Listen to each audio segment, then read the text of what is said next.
nublado. Del otro lado de la línea lo tengo al ingeniero Horacio Tetamanti, que en el día de mañana lo vamos a tener brindando una charla aquí sobre algo que a prima facie a uno le resultaría lejano, como es el canal Magdalena, pero justamente queremos saber cuál es el impacto que tiene a nivel país esa obra y también la factibilidad, ¿no?, de poder concretarse. Ingeniero Martín Rodríguez es mi nombre. ¿Cómo anda? Buen día, gracias por atendernos. Bien, Martín, gracias por invitarme a charlar contigo. No, por favor, estamos para eso y también muy interesados en conocer justamente, bueno, a ver, ¿qué es lo que va a contar mañana en la charla? Háganos un pequeño resumen y yo después empiezo a hacerle algunas consultas que tengo pensadas. Mira, la Argentina adolece de hace varias décadas de una situación, como bien decís, poco conocida o a veces no interpretada correctamente de su importancia, ¿no? Porque bien podría estar lejano para un vecino de tu ciudad, un canal que pasa frente a las costas bonaerenses del Río de la Plata. Sin embargo, por esas aguas pasa el 80-90% del comercio exterior argentino y realmente es una situación que arrastramos, como te decía, hace mucho tiempo. Prácticamente a los argentinos a veces no tenemos conciencia que nos impide navegar libremente por las costas. Por ejemplo, si uno quisiera ir con barco desde la ciudad de La Plata a Mar del Plata, no lo puede hacer porque justamente tus canales que fueron de alguna forma implantados allá en la década del 90 nos obligan a navegar al norte, navegar hacia el este, navegar hacia Montevideo, pedir permiso en Montevideo, efectuar ahí pagos en moneda extranjera y recién ahí desde allí, desde el este, volver a nuestro país. Eso lo hacen todos los buques que quieran ingresar a la Argentina en la zona fluvial que provengan del mar, y eso tiene una importancia radical en todo lo que son los costos logísticos de la Argentina. Hay que tener en cuenta que Argentina tiene una hipoteca que nos va erosionando y nos va destruyendo, como una especie de cáncer económico que es el costo logístico de Argentina. Los argentinos pagamos un costo logístico superior en 3 o 4 veces el que paga cualquier país del mundo. Y eso afecta no solamente la competitividad de las economías regionales, no solamente a los productores de la zona de tu ciudad, de la pampa húmeda, los consumidores que tienen que pagar, por ejemplo, en Tierra del Fuego, un sachet de leche cuyo costo de transporte a 3.000 kilómetros por camión puede costar 4 o 5 veces el costo de la propia mercadería. Hay que tener en cuenta que lo que cuesta un peso llevado por agua cuesta 10 en ferrocarril y cuesta 100 en camión, con lo cual... A ver, espere, ingeniero, sí. Un peso trasladar por agua es el equivalente a 10 pesos en camión. ¿Es así la...? O sea, yo... Lo que te cuesta, digamos, sí, un sachet de leche para llegar a cualquier lugar de la Argentina, si vos lo llevas por agua te cuesta 1 peso. Y te costaría 10, claro, lo tenés que llevar por 10 veces ferrocarril, y que te costaría 100 si lo tuvieras que transportar por camión. Eso es lo que las relaciones de costo, con lo cual cualquier país del mundo de las características de nuestro, con uno de los litorales fluviales más importantes del mundo, una costa atlántica que está también entre las más importantes del mundo, toda su logística interna está explicada en más del 80% por los camiones, sí, en no más del 10% en ferrocarril y menos del 1% por agua, con lo cual eso te da la explicación de el haber entregado nuestros ríos, haber entregado nuestro mar, haber abandonado el agua, haber abandonado nuestros barcos, nuestros puertos, inclusive por supuesto también los ferrocarriles, hace que la Argentina prácticamente se convierta en un país inviable, y es lo que explica a mi criterio gran parte de la razón por la cual estamos sumergidos en este nivel de pobreza y de subdesarrollo. Horacio, bueno, le consulto porque el canal Magdalena, por lo que entiendo, necesita una obra física, o sea, se necesitan hacer obras, dragado, entiendo, y otro tipo de cuestiones, pero usted mencionó también una cuestión de contrato o una cuestión contractual con el Uruguay, entiendo, son esas dos, ¿sería simple desandar la cuestión contractual o sí hay que hacer la obra? No sé si me entiende la pregunta o si la estoy formulando bien. No, lo que hay que tener en cuenta es que el Río de la Plata es un estuario de poca profundidad y los buques grandes tienen que ir por canales que no son naturales, que son necesariamente deben ser dragados. Claro. El problema que tenemos nosotros es que los intereses multinacionales necesitan, porque tienen mayor comodidad impositiva, porque pueden, digamos, tener un puerto libre sin ninguna necesidad de pagar ningún tipo de impuesto y no tener ningún tipo de obligación laboral ni contrato laboral con los trabajadores, han implantado en ese canal un canal artificial que tiene casi 150 kilómetros de largo, que nos obliga a ir hacia Punta del Este, hacia el Uruguay, pudiendo utilizar una salida natural, que es el canal Magdalena, que nos podría, digamos, costeando la costa bonaerense, por ejemplo, poder navegar costeramente entre, como te digo, entre Buenos Aires y Mar del Plata. Buenos Aires, Mar del Plata, Buenos Aires, Quequén, Buenos Aires, Bahía. Digamos, Rosario, Tierra del Fuego, La Plata, Tierra del Fuego, en fin, todo lo que sería la unión entre Argentina fluvial y la Argentina marítima, que hoy está fracturada, está como una especie de cepo logístico, donde nosotros tenemos que pasar, digamos, por un país extranjero, como por ejemplo, si la ruta 3 que vos tenés que utilizar para ir a tu ciudad, en algún momento se desviara y pasara por Montevideo o por un país extranjero y tener que pagar ahí expensas y permisos y volver a retornar al país. Por esa aberración es, por ejemplo, que la propia provincia de Buenos Aires,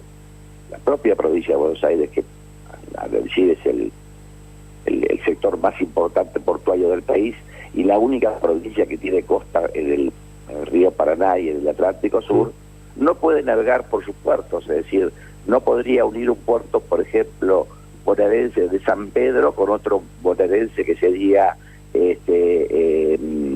Mar del Plata, o Quequén, o Bahía Blanca, si no podés navegar entre San Pedro, San Nicolás y Bahía Blanca, porque, te voy a repetir, tenés que navegar al este y al norte. Pues claro, podés, pero tenés que ir al Uruguay primero, y es un costo logístico que no conviene. Por supuesto que físicamente podés, pero un viaje que tardaría menos de 24 horas se convierte en un viaje de 7 semanas, porque entre otras cosas, hacer un canal tan largo, tan peligroso, tan complejo para navegar, tenés que hacer esperas hasta 7 días para poder tener un hueco para poder navegar. O sea, es la Argentina como si fuese, en términos prácticos, la Argentina se convierte igual que Paraguay, digamos, en un país mediterráneo, que no puede salir al mar si no pasa previamente por un país extranjero, ¿no? Horacio, ¿cuánto de esto para solucionarse se necesita de decisión política? ¿Cuánto de decisión empresarial? ¿Cuánto de de algún tipo de reglamentación que tenga que dar el Congreso de la Nación, la legislatura de la provincia de Buenos Aires? Digamos, es un tema más teniendo en cuenta el estado de país que tenemos hoy, ¿no? Con un estado nacional que va para un lado, un estado de la provincia que va para otro. ¿Es simple? ¿Se necesita una decisión política o se puede hacer de otra manera esta situación del canal Magdalena, de empezar a implementarlo, de empezar con las obras? No, es tan simple como escribir una carilla y que el Ministerio de Transporte ponga una firma, porque en realidad la tarea más ardua, más compleja, la batalla jurídica para lograr, con lo que vos bien decías, la aprobación del Uruguay, porque eso está en lo que es las aguas compartidas del Tratado de Río de la Plata, ya se hizo en el año 2012, cuando nos tocó a nosotros ser la autoridad portuaria nacional, dimos esa gran batalla jurídica con Uruguay, que en realidad no era, se planteó como si fuera un conflicto con Uruguay, y la verdad que los uruguayos son tan o más víctimas que nosotros de estos modelos de las multinacionales, y no son las multinacionales que están ubicadas en los puertos de Montevideo, los puertos libres, que incluso son ilegales desde el punto de vista de los acuerdos que están vigentes, y que desde ahí les conviene y les interesa mucho que todo el comercio exterior se trance desde Montevideo y no se le va a dar desde el puerto argentino. Y es justamente los intereses muy poderosos que impide que esto se ponga en marcha, porque como ya te voy a repetir, Está todo aprobado, el proyecto está aprobado, el proyecto tiene la aprobación en el campo del Tratado de Río de la Plata, están las trazas, están los estudios, está la aprobación ambiental, que también es muy compleja, y eso, digamos, es una decisión política. Pero bueno, yo creo que gran parte de nuestro país, lamentablemente, en aspectos tan importantes como estos, yo creo que hay una especie de intervención permanente, ¿no? Es decir, yo creo que, entre otros, el Ministerio de Transporte realmente no lo maneja el Presidente de la República, sino que realmente las grandes decisiones se toman, lamentablemente, fuera de la Argentina, ¿no? Una más le hago, Horacio, y esto lo relaciono con lo que decía en el inicio. Vio que vulgarmente se dice, ¿no?, que durante la década del 90, con el ramal que para, ramal que cierra, lo que se fortaleció fue el transporte terrestre vía camión, ¿no? Y en esto también no podemos negar la existencia de un gremio de camioneros muy fuerte en ese sentido, en lo que tiene que ver con el camión. ¿Cuánto de eso puede también tener algún tipo de implicancia en que no se avance en lo que es el realce del transporte fluvial, que permitiría bajar bastante los costos? Porque se dice que los trenes de carga, y esto vulgarmente se piensa, que los trenes de carga no se los fortalece porque está el gremio de camioneros ahí con el dedo para pararlo. ¿Acá puede haber algo de eso también o es otra cosa? Mira, es interesante tu pregunta, porque es un tema que a veces, como bien decís vos, corre, digamos, en las charlas generales y políticas. Puede darse el caso que en una visión muy miope, muy pequeña, de algún momento, de algún dirigente pueda observar que aquel que defiende los intereses de los camioneros pueda observar un tren como una amenaza a un barco.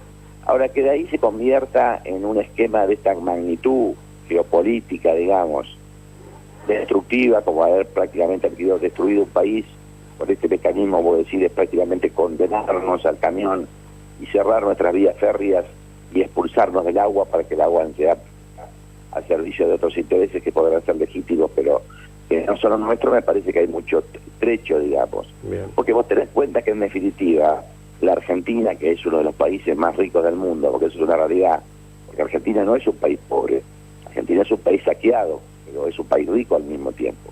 Con lo cual, explica, digamos, que evidentemente estos grandes esquemas, que son los que apuntaran al crecimiento, el desarrollo, el trabajo y la posibilidad de las economías regionales, están prácticamente demolidos. Es una especie también de estrategia de sometimiento, pero que de ninguna manera yo se atribuiría a un gremio. Porque, por ejemplo, la Argentina, que tranquilamente podría aspirar a tener el Producto Bruto español o un Producto Bruto, digamos, de un país a la altura de estas circunstancias, tendría que duplicar. Nosotros hoy no tenemos prácticamente un Producto Bruto casi de un país africano, muy por debajo de Chile, de Uruguay, de Colombia. Es decir, tenemos un Producto Bruto que no superará los $9.000 por año por cápita, cuando debería ser el doble o el triple, tranquilamente. Y justamente estas grandes hipotecas de estos modelos tan restrictivos nos impide este tipo de desarrollo, con lo cual, si la Argentina tuviese un Producto Bruto aproximadamente razonable a lo que es la Argentina, se necesitaría el triple o cuádruple de camiones que necesitamos, más allá de que pondríamos en funcionamiento nuestros ferrocarriles, nuestros puertos y nuestros buques de bandera, ¿no? Yo creo que me da la impresión de que esto es muchísimo más grave que lo que eventualmente podría especular un pensamiento muy miope de algún dirigente gremial, que yo estoy convencido que no es lo determinante. Lo determinante es la incapacidad soberana de Argentina de poder, desde el gobierno nacional y con la fuerza del gobierno nacional, poner en marcha los proyectos que realmente sean fundamentales para su economía y no sostener modelos que son funcionales a otros intereses, ¿no? Ingeniero, lo comprometo para que en un tiempo volver a hablar y charlemos sobre la hidrovía y nos cuente de qué se trata el tema de la hidrovía, porque entiendo que hablamos de soberanía, hablamos de grandes empresas y demás, y eso tiene mucho que ver, y también es un tema que nos queda alejado físicamente, pero tiene mucho que ver con los intereses, entiendo, de los intereses productivos. Pero lo dejamos para otra vez, ¿le parece? Sí, por supuesto, y para empezar a hablar, decirte que la palabra hidrovía en sí misma es un fraude, porque es un ente inexistente, no existe como tal. Se llama Río de la Plata y Río Paraná, y justamente uno de las estrategias es secuestrar el sentido por una palabra que no existe. No hay ningún sujeto geográfico que los que tuvimos la desgracia de caer en la escuela pública aprendimos que se llama hidrovía, y eso también es una estrategia para secuestrar de lo que estamos hablando. En realidad lo que se habla es lo que se debería hablar, y lo que mal se llama hidrovía es el río de la Plata y el río Paraná, que también es muy importante que lo abordemos en su momento, porque es otra de las razones por la cual la Argentina los argentinos estamos como estamos. Ingeniero, muchísimas gracias por este ratito con Radio La Barría. Mañana, 7 de la tarde, en Álvaro Barros 2946, entrada libre y gratuita, organizado por el Colegio de Ingenieros Distrito 3 de la provincia. Va a estar el ingeniero Horacio Luis Tetamanti dando una charla sobre este tema del Canal Magdalena. Un gran abrazo, gracias por este ratito con la radio nuevamente. Un abrazo y gracias por la invitación. Ahí lo teníamos. Mañana, repito, 7 de la tarde en el Colegio de Ingenieros, Álvaro Barros 2946, entrada libre y gratuita. 8 de la mañana, 24 minutos en todo el país. La vida es color y el color vive en Pinturerías del Sur. Línea completa de pinturas de marcas líderes y todos los productos